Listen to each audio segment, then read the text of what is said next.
Hello guys, welcome to मेरे new blog. आज हम ब्लॉग बनाना चालू किए हैं। दीपक भाई इधर थोड़ा घूमिएगा। हम इससे इंस्पायर हुए हैं।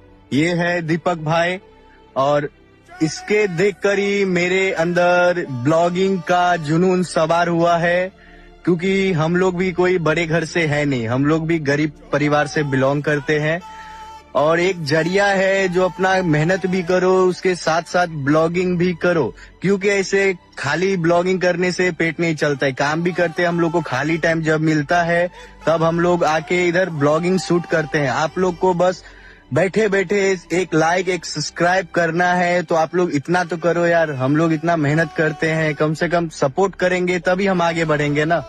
लव यू भाई। आप लोग के यही प्यार के लिए आप लोग प्यार दिखाएंगे तो और अच्छे अच्छे वीडियो लाएंगे, फनी वीडियो लाएंगे और पब्लिक में भी वीडियो बहुत जल्द लाने वाले हैं। तो आप लोग